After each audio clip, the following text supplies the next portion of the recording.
Up next, Congresswoman Tulsi Gabbard from Hawaii. She joins us from Washington, D.C. this morning. Congresswoman, thank you for joining us right now. Hello, George. Good morning. I want to begin. You know, you've taken on the idea, you said, running for president to end regime change wars. I wonder what you thought about that line from Governor Hickenlooper's speech that he said some Democrats are recoiling from past American foreign policy mistakes by looking to withdraw from our global leadership role. Does that apply to you?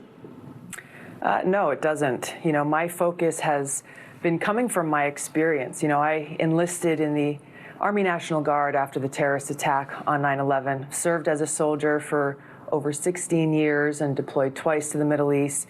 In Congress, have served for over 6 years on both the Foreign Affairs and the Armed Services Committee, and bring that experience to the forefront, where as president, I will end these counterproductive and wasteful regime change wars, work to end this new Cold War and nuclear arms race, recognizing how wasteful and costly these are, and take the trillions of dollars that we've been spending, would continue to spend, and invest those resources on serving the needs of the American people, things like healthcare, education, rebuilding our crumbling infrastructure, protecting our environment. There are many urgent needs here that we need to address, and we've got to get our priorities straight. You resigned your DNC post back in 2016 because you thought Hillary Clinton had a hawkish, interventionist foreign policy. Does that apply to her colleague in the Obama administration, former Vice President Biden?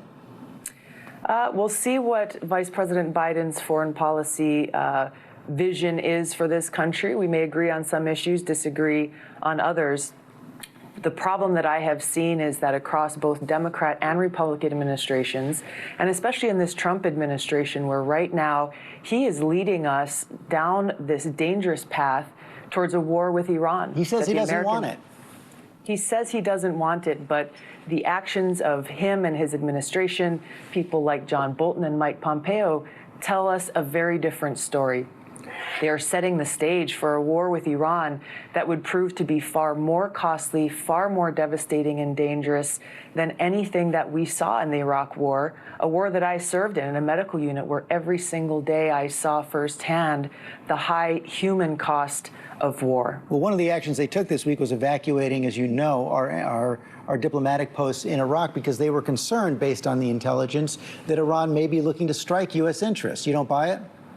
I don't. You know, we heard conflicting stories coming from the British commander, who is the co-commander of the fight against ISIS and al-Qaeda there in Iraq and Syria, saying, hey, he hadn't seen an escalation of tensions or threats coming from these Iraqi or these Shia militia serving in Iraq.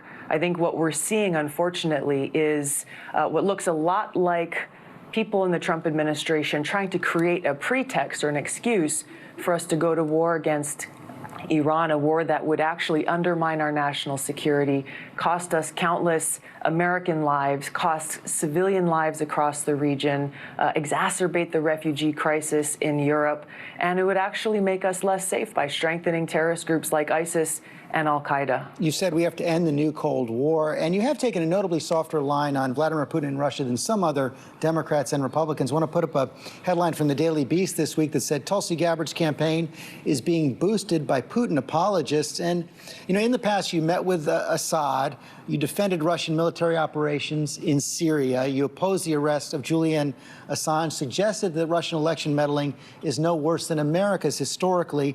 Do you believe that Vladimir Putin is a threat to U.S. national security? You know, it's unfortunate that you're citing that article, George, because it's a whole lot of fake news. What I am focused on is what is in the best interest of the American people.